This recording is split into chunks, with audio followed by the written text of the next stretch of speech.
Oi, oi, oi.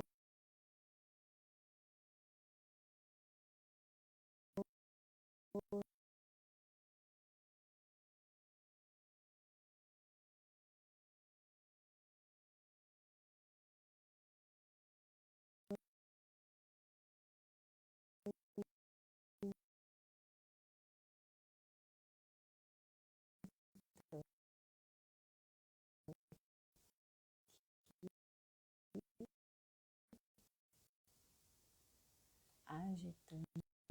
Deixa eu parar aqui. Tô fixando aqui o tópico da live de hoje, né? Não foi ainda, peraí. Pronto. Oi, Fernandes. Bem-vindo. Me diz aí como tá o som. Deixa eu acertar a minha luz aqui.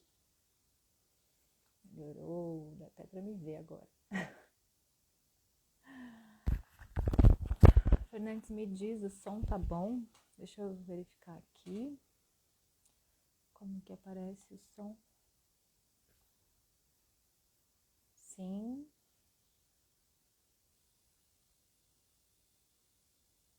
Me digam, por favor, o som tá bom? Respondam aí pra mim, para que eu possa acertar o som, melhorar o que precisa melhorar. Ou se a gente pode seguir, né? Daqui. Oi. Agora sim. Então, estamos ouvindo bem? Então tá bom, então tá bom. Vamos lá.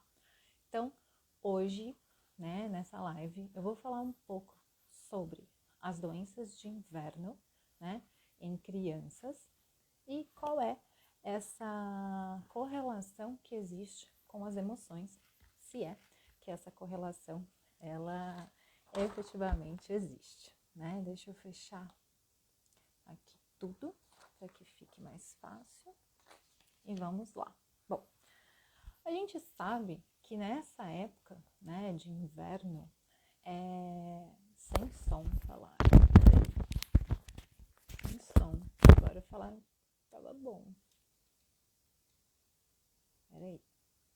Sem som. Vamos acertar aqui. E agora? Estão me ouvindo? Acho que eu vou fazer sem o fone. Melhor. Melhor assim?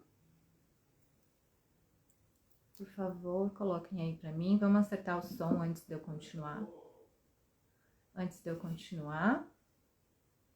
Escreve pra mim, por favor, se tá bom o som, se não tá.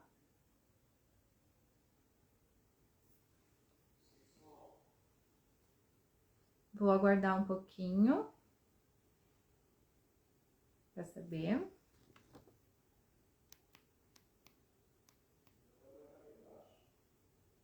Sim. Então, vamos lá. Então, como eu estava falando, a gente já sabe, né?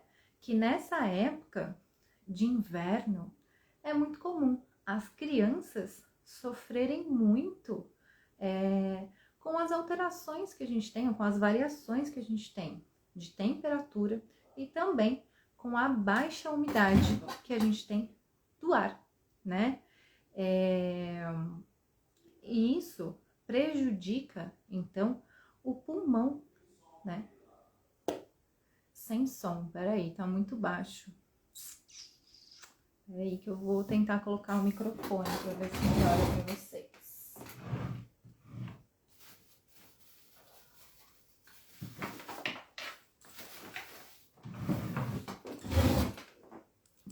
Vamos lá. As coisas acontecem. Bom, agora eu coloquei um microfone. Ajudou?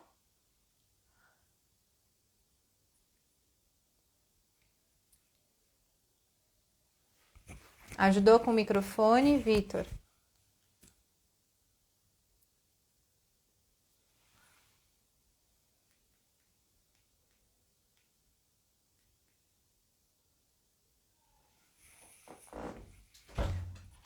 Ajudou com o microfone? Tá. Então, desculpa, vamos lá, do início de novo, agora tô de microfone, acho que o som tá bom, podemos seguir. Vamos lá. Então, nessa época de inverno, é bem comum, né, que as nossas crianças, assim como a gente, sofra muito com as grandes variações de temperatura e com a baixa umidade do ar, certo? Isso causa uma secura nas nossas mucosas e também no pulmão, o que dificulta, então, o batimento dos cílios e também provoca uma resistência ali das atividades da mucosa. Quando a gente olha, quando a gente traz alguns conceitos, por exemplo, da medicina tradicional chinesa, o pulmão ele está ligado ao elemento metal. E esse elemento metal sofre, né, com a secura do ar. Então, o pulmão sofre com a secura e por isso é um dos órgãos mais afetados nesse período, onde a gente tem uma baixa umidade do ar e uma grande amplitude aí de temperatura, né, que acontecem com dias, início de dias e noites muito geladas e no meio do dia a gente tem ali às vezes até uma temperatura bem agradável, o que ocasiona muitas vezes um efeito cebola, né? Que você começa o dia todo encapotado, no meio do dia você tira toda a roupa e no final do dia você tá ali todo encapotado de novo. Isso é muito ruim, na verdade, para as vias aéreas e as crianças acabam sofrendo muito com isso. Um outro fator bem importante que precisa ser olhado nesse momento é sobre a replicação ou a presença dos vírus nos ambientes. Com esse friozinho que acontece, é bem comum que tanto as casas como os ambientes escolares estejam mais fechados, então diminuindo a circulação que a gente tem do ar. Então, eu diminuo a troca do ar nesse ambiente. As crianças costumam ficar mais próximas umas das outras e os vírus, como são parasitas intracelulares obrigatórios, ou seja, eles precisam de uma célula para se replicar e causar aí uma patologia, eles facilmente encontram uma outra célula para infectar, justamente porque essas crianças estão muito próximas num ambiente que não tem ali uma circulação de ar adequada, num ambiente mais saturado, podendo então transmitir essas patologias respiratórias consideradas aí de inverno de uma maneira muito mais rápida. Bom, a gente sabe que é comum na verdade, crianças que variam aí de 3 até 10 anos de idade terem de 7 a 10 episódios respiratórios durante o ano. Então, não é efetivamente uma coisa com que eu tenha que me preocupar, ficar descabelada se meu filho teve uma gripe, teve um resfriado, está ali com um processo de rinite, de sinusite. Claro, eu vou acompanhar isso. Geralmente são condições que têm início, meio e fim, então são autolimitadas, né? Então a gente tem um curso dessas patologias, mas elas são patologias autolimitadas que costumam ter o seu começo, seu meio e seu fim. Bom, além disso, a gente chama, né, essas patologias de IVAs, de infecções das vias aéreas superiores. E dentro das IVAs tem as famosas ites, né? Rinites, sinusites, bronquites, laringites, faringites fazem parte desse quadro considerado, né, infeccioso viral que causa aí um quadro clínico muito parecido, que cursa, né, tanto para gripes, como para resfriados, como para rinite, para sinusite, com uma característica clínica, ou seja, com sintomas que aparecem nessas crianças, que são sintomas muito parecidos. Então, dor de garganta, obstrução nasal, coriza excessiva, prostração, que é a criança ficar mais molinha, sem vontade de fazer as coisas, muitas vezes diminuição do apetite, também dá muita dor no corpo, né? Uma dor muscular que parece que um rolo compressor passou em cima de tanto que o corpo dói. Então, isso são características comuns das IVAs, né, das infecções das vias aéreas superiores, que são as que mais acometem as crianças nessa época do ano. E só por esse ponto aqui, a gente já poderia fazer uso dos óleos essenciais, escolhendo, então, óleos essenciais com ação anti-inflamatória, com ação mucolítica, com ação expectorante, com ação antitussíngea, com ação antialérgica, para melhorar esses quadros, certo? Sim, claro.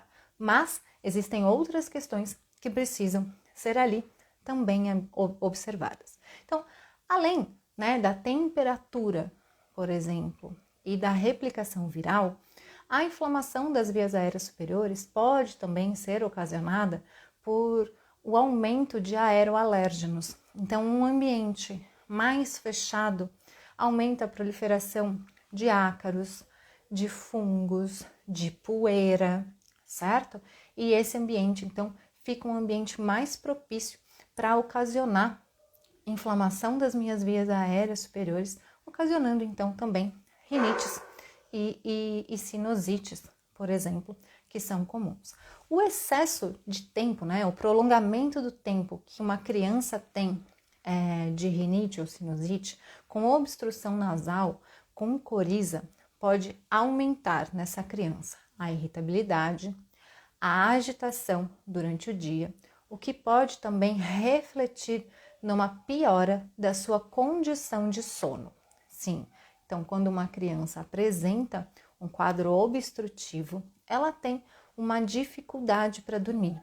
E se esse quadro obstrutivo se prolonga por muito tempo, isso pode trazer aí uma alteração num padrão de sono, com diminuição das horas dormidas e também das horas dormidas, e também da qualidade do sono que essa criança está apresentando, o que pode interferir diretamente, por exemplo, na realização de atividades, certo?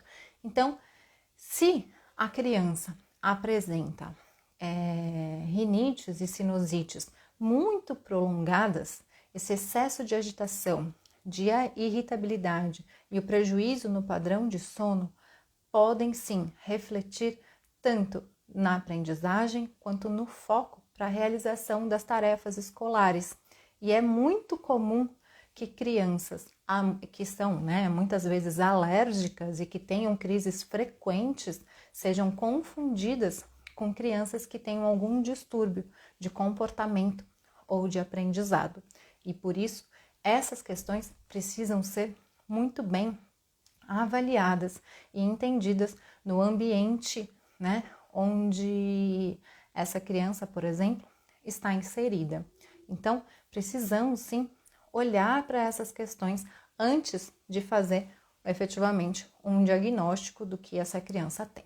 Bom, aí aqui, né, nós podemos olhar para isso, nós já entendemos que essas patologias têm uma duração, elas são patologias autolimitadas, que têm um começo, um meio e um fim, que as crianças podem sim ter vários episódios de infecção das vias aéreas superiores durante o ano, que é comum, que a gente não precisa se preocupar, a não ser que essas crises não cessem ou que sejam muito recorrentes, certo? Então, a criança teve uma crise hoje, tratou, passou, daqui uma semana ela tá de novo, tratou, passou, daqui 10 dias ela tá de novo, tratou, passou, voltou, e aí eu acabo entrando num quadro crônico. E aí é nesse momento que as questões emocionais precisam ser avaliadas. Então pode ser que exista alguma emoção envolvida com o aparecimento de uma patologia. Eu sei que quando a gente entra nesse campo, existem aí, né? Existe muito pano para manga para a gente discutir quando a gente fala de questões psicossomáticas. O que quer dizer essa palavra, né? Psicossomática. Psico vem de mente e soma vem de corpo. Então é a relação que existe entre o que eu sinto e o que eu manifesto no meu corpo. Existe aí uma infinidade de pessoas que acha que isso é um monte de blá blá blá, né? Que efetivamente isso não existe, que as patologias têm ali uma fisiopatologia bem descrita e acontecem somente de uma forma X ou de uma forma Y, e que as questões emocionais estão relacionadas só com o emocional e não se expressam no corpo físico. Mas quer ver só aqui uma coisa bem importante para a gente refletir? Quando, né, estamos mais ansiosos, por exemplo, pode ser que durante a minha crise de ansiedade eu apresente uma maior vontade de comer, ou a minha vontade de comer seja inibida, apresentando então umas crises, né, anoréxicas, onde eu perco a fome. Isso reflete diretamente no meu trato gastrointestinal e pode sim causar o quê? Aumento do refluxo esofágico, causando uma irritação na mucosa do esôfago.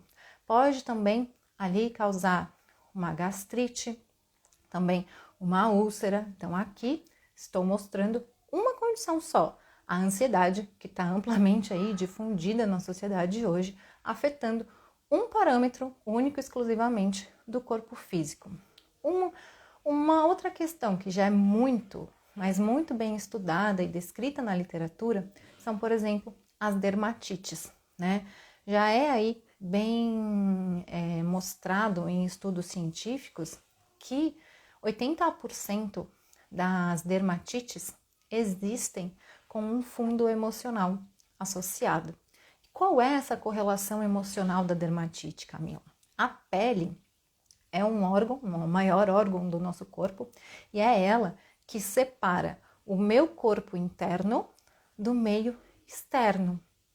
E muitas vezes as pessoas, ou as crianças, né, que a gente está falando de crianças, as crianças que manifestam dermatites, elas se sentem invadidas. Então a dermatite diz muito sobre limites.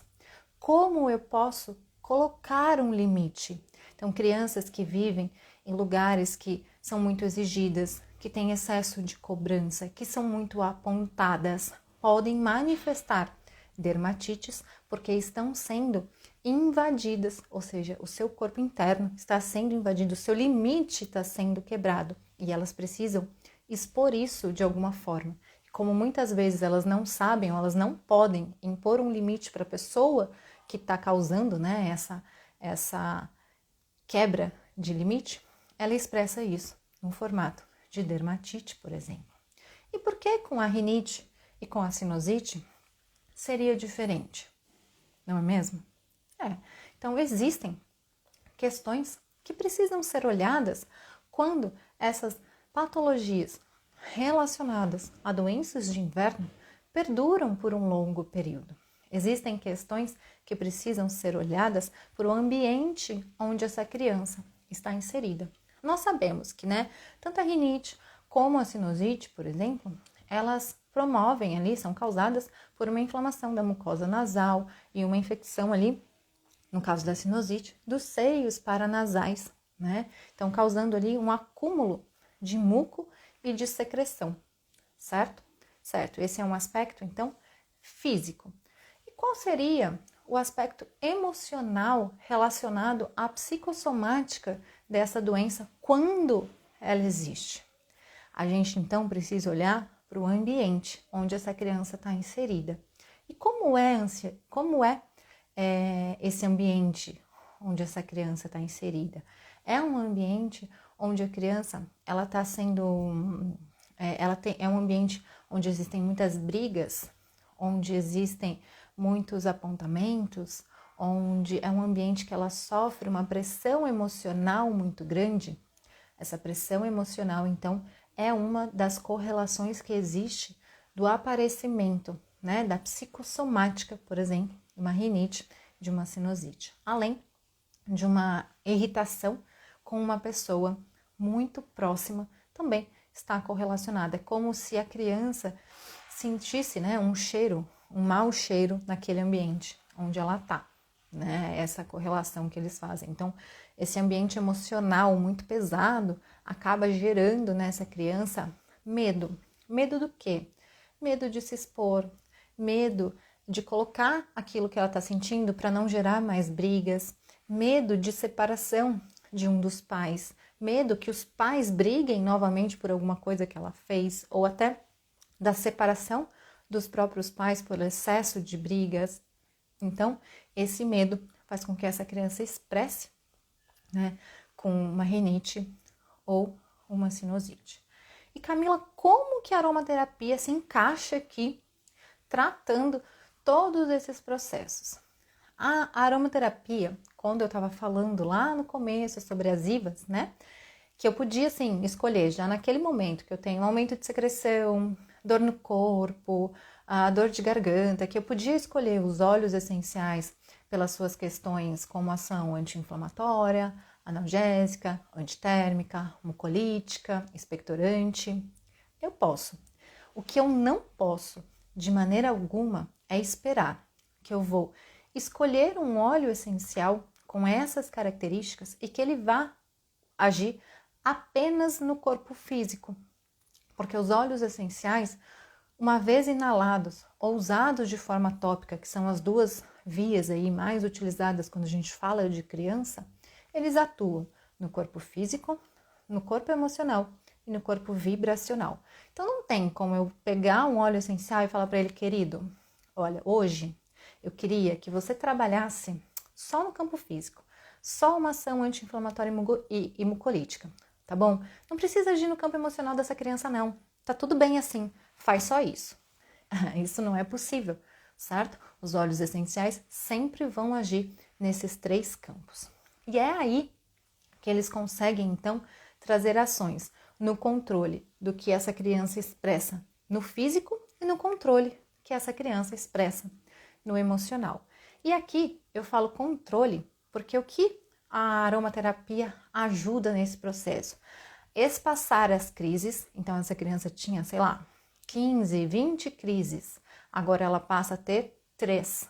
Então, espaçou, diminuiu, né, o número de crises. E diminuiu também o tempo que essa criança fica em crise. Então, às vezes ela tinha ali várias crises que duravam por 1 semana, 10 dias. Agora ela dura 2, 3 dias, certo? Então, por quê? Porque ela vai promover ali um processo imunomodulador, estimulando o sistema imune e também ali diminuindo as células, né, do processo alérgico. Então, modulando essas questões, certo?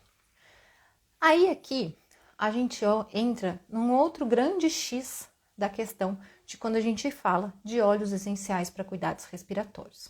Se a gente parasse a live agora e fizesse uma pesquisa no Google, colocasse lá quais os melhores óleos essenciais para cuidar de problemas respiratórios, eu garanto que mais de 90% dos óleos essenciais que vocês vão encontrar são óleos essenciais estimulantes, que têm na sua composição substâncias como a cânfora, o 1,8-cineol e o mentol.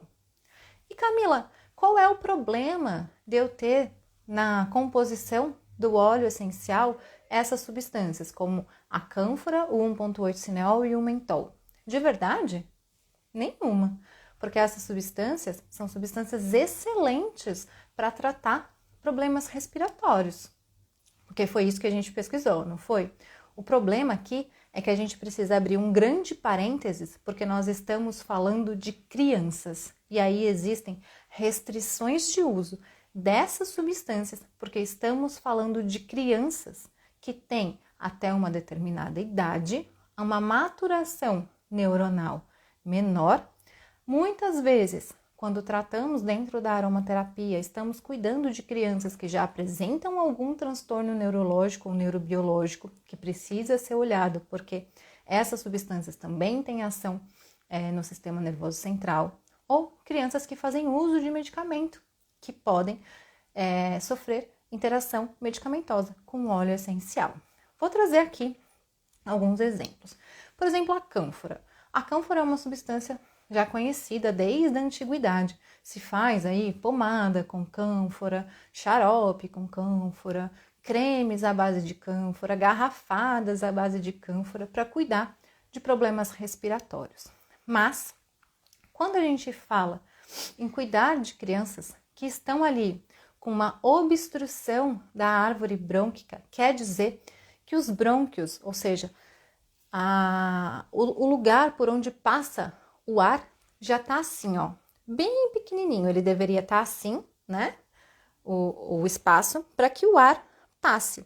E aí, quando essa criança está com um problema respiratório que dificulta a entrada e a saída de ar, quer dizer que esse brônquio está contraído. E o que acontece? A cânfora, a cânfora não, esse é 1.8 cineol, desculpa. A cânfora, ela tem uma ação neurotóxica, né? Ela vai agir também sobre o brônquio, mas não causando um broncoespasmo. Ela vai agir sobre o sistema nervoso central, na verdade, ultrapassando a barreira hematoencefálica, causando ali uma degradação da bainha de mielina. Camila, não entendi. Vamos lá, deixa eu voltar. Então, a cânfora é uma substância presente em óleos essenciais, como óleo essencial, por exemplo, de lavandim, de lavanda dentata, de alecrim, de tanaceto azul, que são óleos essenciais aí indicados para o tratamento de patologia, de problemas respiratórios. A cânfora, então, ela tem uma afinidade pelo sistema nervoso central. Ela ultrapassa uma barreira que a gente tem de proteção que protege o nosso cérebro da entrada de substâncias perigosas a ele. E a cânfora consegue, então, ultrapassar essa barreira. E sabe o que ela faz? Ela degrada a mielina dos axônios.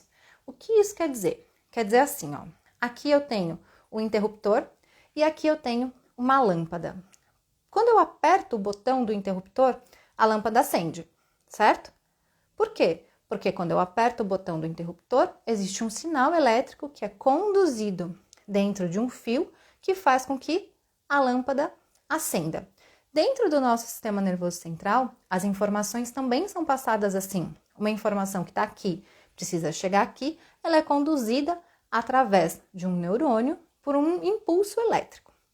Esse neurônio é revestido por uma camada de gordura chamada de mielina, como se fosse uma fita isolante desse axônio, né, desse neurônio, que impede o escape desse sinal elétrico. Então, se eu mando um sinal aqui, aperto o interruptor aqui, a lâmpada acende aqui. Se a cânfora degrada esse isolante do neurônio, quer dizer que agora o impulso elétrico escapa. É como se eu estivesse gerando um curto-circuito dentro do sistema nervoso central. E o que pode acontecer aqui? Pode levar uma criança a ter uma confusão mental. Crianças que já têm problemas neurológicos podem ali ter um problema maior. Pode ter náusea, pode ter vômito, pode ter confusão mental, pode ter disparo de convulsão ou crises de epilepsia. E dependendo da quantidade que essa substância está presente no óleo essencial e a frequência com que essa criança é apresentada a essa substância, eu posso até fazer com que essa criança entre em coma pelo uso de cânfora, por exemplo. Então, por isso que é importante a gente olhar. Já o 1.8 cineol, ou também conhecido aí como eucaliptol, ou seja, muito comum nos óleos essenciais de eucalipto, tanto de eucalipto globulus como de eucalipto radiata, né? E outros como o Ravintsara, por exemplo, e o alecrim quimiotipo cineol, que tem aí em grande quantidade essa substância, ele provoca uma broncoconstrição nos brônquios que já estão comprimidos. Então, quando eu estou com dificuldade respiratória, quer dizer que a passagem do ar está dificultada porque a árvore brônquica está toda apertadinha, dificultando o respirar e o expirar, certo? Então, quando eu uso 1.8 cineol, ele aumenta a liberação de acetilcolina e essa acetilcolina agindo aí de uma forma parasimpática, né, fora aqui do sistema nervoso central, agindo sobre o brônquio, ela atua sobre um receptor chamado de receptor M3, que provoca a vasoconstrição desse vaso, dificultando ainda mais o processo respiratório podendo causar nessa criança um broncoespasmo. Então, mais uma vez, eu preciso saber o que eu estou usando para não colocar a minha criança em risco. E o mentol, Camila?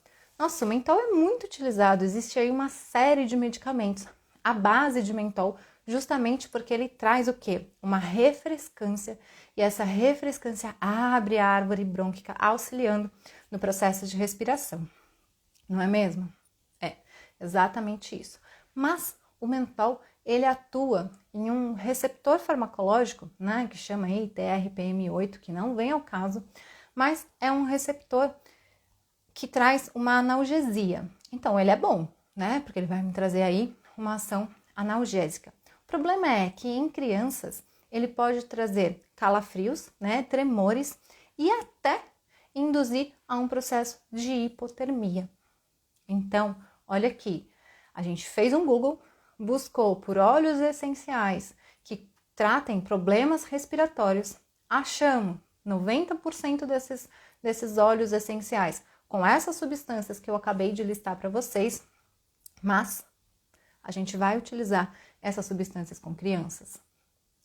Além de uma outra questão, essas substâncias são estimulantes, né? Por exemplo, 1,8-cineol é estimulante do sistema nervoso central. Se eu já estou com uma criança que está obstruída, está ali com excesso de irritação, com excesso de agitação e com dificuldade para dormir, isso pode piorar muito esse quadro, tá? Então, preciso olhar. Mas, Camila, se eu não vou usar nenhum óleo essencial com ação estimulante, o que eu vou usar para cuidar do meu filho? Então, não tenho o que usar. Então, na verdade, a aromaterapia não serve para cuidar dessas questões. Na verdade, sim, você vai utilizar óleos essenciais sem ação estimulante. E quais seriam eles? Bom, uma família muito boa para a gente utilizar com crianças, que vai aqui intervir tanto nas questões físicas e também como nas questões emocionais que eu trouxe para vocês, correlacionadas com a sinusite e a rinite, por exemplo, são os óleos essenciais das famílias dos pinheiros. Pinheiro, Camila?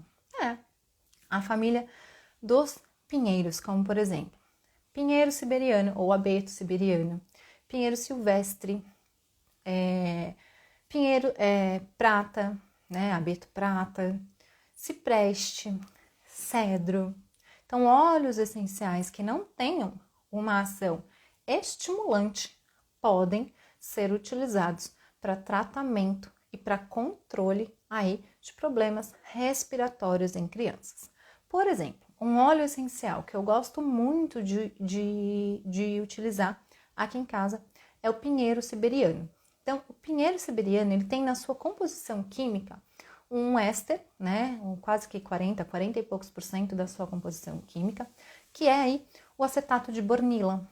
Esse éster, ele traz um relaxamento, uma ação, né, de relaxamento, age sobre ali o sistema nervoso central, atuando sobre um neurotransmissor inibitório do sistema nervoso central, que é o GABA. Então, lembra? As crianças estão mais agitadas, mais irritadas e com problemas de sono. Então, se eu uso um óleo essencial com uma característica inibitória da agitação, que reduz a excitabilidade do sistema nervoso central, eu diminuo a agitação, diminuo muitas vezes a irritabilidade e melhoro a condição do sono. Então, o pinheiro siberiano, ele pode ser utilizado com este olhar. Dentro da né, da psicoaromaterapia, o pinheiro siberiano, ele atua trabalhando para a busca de liberdade, de quebra de sentimentos pesados. Então, lembra quando a gente foi analisar o ambiente da criança, quando ela tem crises recorrentes de sinusite e de rinite? Como era esse ambiente? Era um ambiente com excesso de cobrança, onde essa criança tinha medo de falar para gerar mais brigas, com muita briga, com uma sobrecarga emocional muito grande. Então, se eu aprender, né, a me libertar desse padrão, né, de sentimentos pesados, pode ser que eu tenha uma melhoria nessa condição.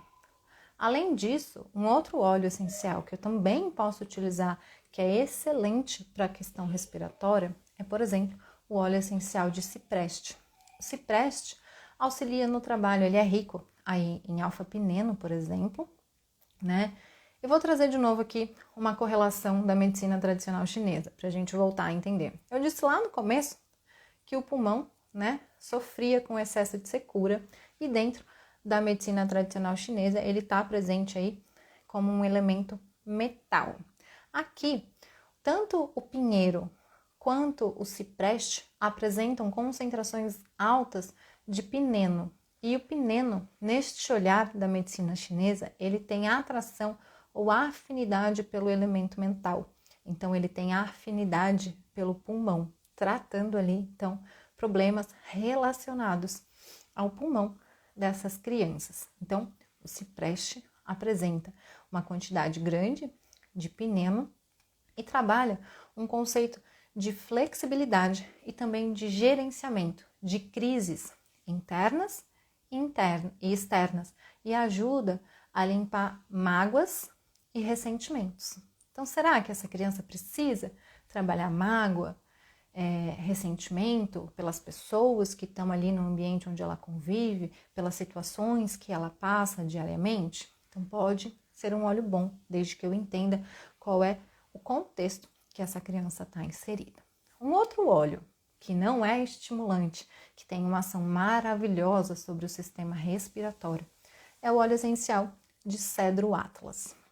Então, o cedro atlas, ele é um tônico pulmonar excelente, tem uma ação anti-histamínica maravilhosa, ou seja, ele diminui essa coriza e a inflamação, né, e a liberação ali de estaminas durante processos alérgicos, que muitas vezes estão correlacionados aí com a rinite e com a sinusite, como a gente viu lá, o aumento de poluentes nessa época, a presença de aeroalérgenos como o ácaros, o pó, até fumaça de cigarro. Então, um ambiente que está ali, os pais fumam ou existem pessoas no ambiente que fumam, essa fumaça do cigarro pode trazer um problema alérgico para essa criança. Então, o cedro atlas pode trabalhar nessa questão, olhando aí para o físico. E quando a gente fala da psicoaromaterapia, né, olhando para o cedro, o que ele trabalha? Ele trabalha persistência, firmeza, força, para conseguir superar medos e desafios. Mas a criança não vive em um ambiente onde ela sofre com medo de seguir em frente, com medo de falar, com medo de se expor, com medo de uma separação. Então, se eu aprender a superar os meus desafios e os meus medos, pode ser que essas crises diminuam, né? Aumentem o espaço entre elas, porque eu vou ali aprendendo a gerenciar o que me causa o mal, certo? Então, este, na verdade, é o olhar que a gente tem que ter quando a gente fala de cuidados com o uso dos óleos essenciais. A gente precisa olhar essa criança de uma maneira integrativa, integrando tudo que ela sente, tudo que ela expressa e o ambiente onde ela está inserida. Então, isso é muito importante para que a gente tenha um tratamento efetivo e eficiente e duradouro desses processos que essas crianças apresentam, né? Então, trouxe aqui essas questões. Eu espero que vocês tenham gostado. Essa live, né, e mais outras duas que vão acontecer durante esse próximo mês, durante esse mês, né, que tá aí corrente, aqui no canal, elas vão fazer parte do Clube da Maternidade do Aroma.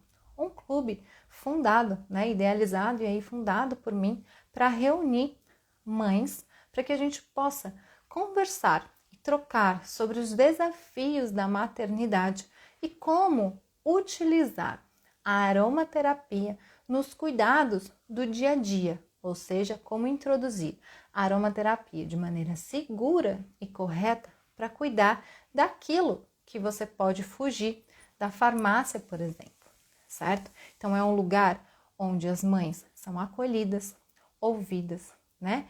E a gente pode ali trocar sobre os assuntos mais diversos da maternidade e as principais dúvidas que vocês mães têm sobre o uso dos óleos essenciais. Eu vou estar nesse grupo, né? Estou nesse grupo como moderadora, colocando ali assuntos para que possam ser discutidos, ouvindo os assuntos que as mães trazem para mim, gravando vídeos sobre isso.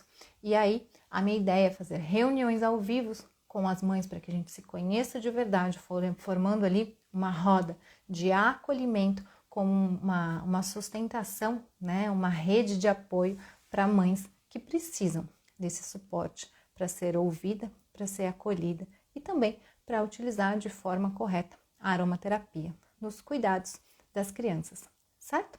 Então, espero que vocês tenham gostado dessa live, que tenha ficado claro as informações que eu trouxe aqui, tá? Então, a live vai ficar aqui no feed do meu Instagram por alguns dias e depois ela vai subir lá para o Clube da Maternidade do Aroma. Se você quer saber mais sobre o Clube da Maternidade do Aroma, vai no link aqui da minha bio, lá tem um link que vai te direcionar para um vídeo que eu fiz contando tudinho sobre o que é o clube, como você faz para participar, como, né, o que a gente pode falar lá dentro, o que a gente não pode, ou seja, todas as informações sobre o clube estão lá, tá bom? Então, um grande beijo. Espero que vocês tenham gostado dessa live. A gente se vê então numa próxima live daqui uns dias. Tchau, tchau!